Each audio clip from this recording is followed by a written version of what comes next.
What most people don't realize is that if you have the skills and techniques to sell a $100 pair of trainers, then you can use those exact same techniques to sell digital products worth thousands. Everyone watching this video has those skills. And what I want to do in this video is help you unlock them and hone them in and show you exactly what I've done with my sales skills to build multiple seven-figure online business. But first, if you don't know who I am, my name's John, husband, father, online entrepreneur, and founder of AdClients.com. And over the last 10 years, I've built multiple online businesses that have generated over $30 million on the internet without having to hustle 24/7, sacrifice my personal life, or stop doing the things that I love. And now here on the channel, I help other people do the same. So the first thing that you'll come up against, whether you're selling a $100 product or a $10,000 product, is objection handling. You need to hone in this skill of overcoming people's objections and leading them to making a decision that is right and good for them. It is normal for someone to have doubts over whether they're going to spend $100 on a pair of trainers. They're going to think that decision through. They're going to have reasons that their mind is going to come up with as to why they shouldn't make that decision or wouldn't make that decision. Same is true for a $10,000 online coaching program. Someone's going to have those same questions. So you need to understand that there's a very slim portion of any buying market where someone is just going to instantly throw their credit card without thinking and make a purchase. Those people are there, but let's say they're the top 10%. What we're working with the 90% is that they're human. They've got emotions, they've got feelings, they've got desires, they've got pain. And that is going to show itself in their decision-making process. And so when we are trying to sell something, whatever it may be, we have to stay calm. We have to listen to what the prospect is saying, understand what their objection is in this moment. And if moving forward with the purchase is a good decision for them, then we need to help them overcome that. And we do that by asking good questions. The more questions we ask in sales, the better understanding we're going to have of the prospect and how they're feeling, and the better understanding that we have of the prospect, the better the response we're going to be able to give them to lead them to that decision. So whatever you're selling, in whatever scenario you're selling it, if you come up against objections, if you get pushback, stay calm, understand that it's normal, ask good questions to find out what's really going on, and then get good at handling those objections. And by the way, what my team have put together for you is a great resource called the Sales Objection Blocker. It goes into the three main objections that any buyer might have, to do with money, to do with fear, and to do with trust. And I break down exactly how to handle each of those if and when they come up. So if you want access to this, my free gift to you, click the link in the description box below and just tell me where to send it. I'll get it over to you. The second thing we need to do is truly understand why the person might want to buy this product. You know, if we think about that pair of trainers again, why might someone want a brand new pair of trainers? If I can figure that out, if I can ask questions and find that out, it's going to help me in presenting a sales message that's compelling, right? Someone might want a fresh pair of sneakers because they're going out with the boys and they want to have status when they're out and about with their fresh pair of kicks. Maybe it's that they're going on a date and they want to impress the person that they're with. Maybe it's that they just want to know that wherever they go, wherever they walk, that they have this swanky, shiny pair of sneakers on that again elevates their status in whatever room they're stepping into. There's a whole host of reasons why someone might want that. But if I can find out the reason why for that particular buyer, then I can talk to that. Because if you have someone walking into a sneaker shop and they're just browsing around on the shelves and you don't ask any questions, you have no idea why they want the trainers, therefore which ones would be best for them, and you can't navigate the sales conversation with them. If we ask just a few questions, find out why for them, then we can tailor the conversation and tailor the sales message to perhaps entice them to make that buying decision. It's the same thing with selling thousands of dollars worth of digital products. If someone has a problem and you have the solution inside of your online course or coaching program, again, if we can find out why they want it, why is it important to them, what have they got going on? I talk about it in my coaching programs as displayed understanding.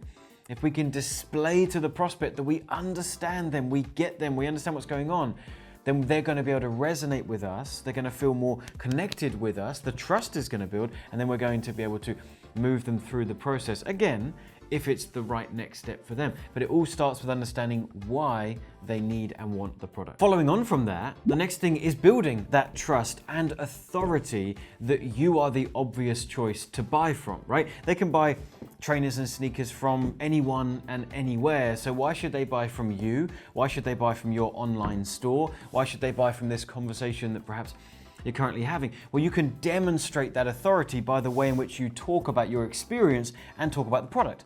Perhaps you've been collecting sneakers for years. You've got connections to warehousing that no one else has. You talk about the way in which the shoes are made and how you can spot a fake from a real trainer if we're going down the more premium route. You know, the more we can talk about your experience in the industry and your knowledge of the product, that in turn is going to build trust with the prospect.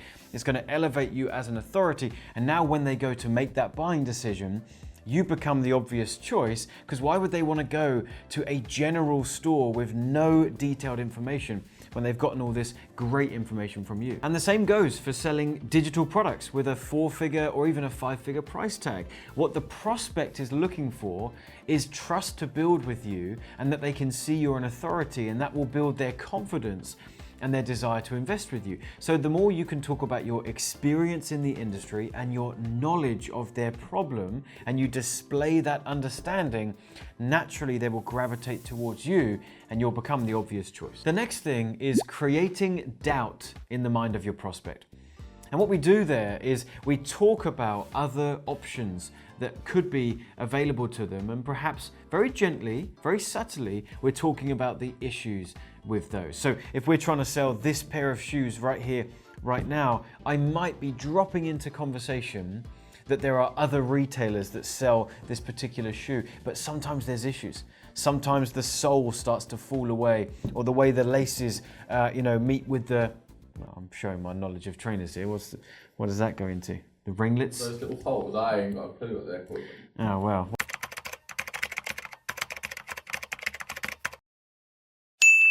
Whatever that little hole is that the lace goes through, that there's sometimes issues that can emerge from there.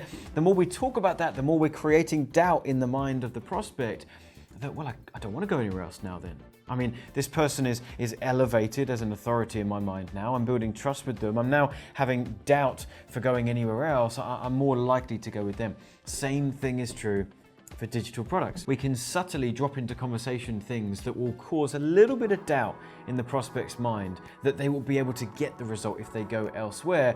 All the while, their confidence in you is increasing. The next thing we want to do in any sales conversation is bring in a level of urgency and scarcity. Now, of course, it needs to be true, it needs to be real, but if we have something that we can leverage, then boy, should we leverage it, right? If you have 3 pairs of these trainers left, then you should be drawing attention to that. If you have new trainers that come in and they sell out very, very quickly, then you should draw attention to that. Just adding into the sales conversation a little bit of urgency for the prospect to act. Same thing with digital products. Perhaps you only work with a certain amount of clients every single month and you're almost full for the month. You'll draw attention to that.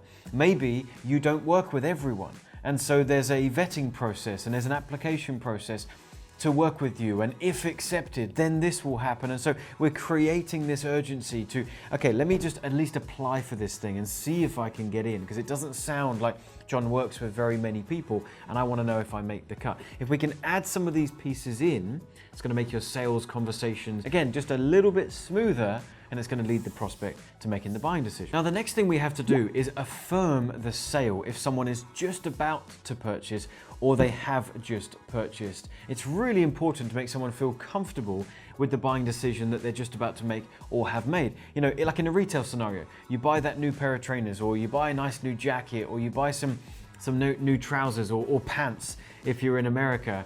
And then when you take it up to the desk, and you put it on the counter for someone to check it through, and the person that's selling you that item points out how good that jacket looks, how nice those trainers look, how sharp they think you're going to look walking around in those. That is by design. They are trained to do that in retail because it lowers returns and refunds.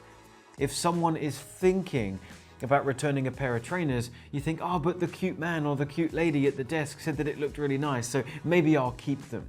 And it's been proven that that reduces returns.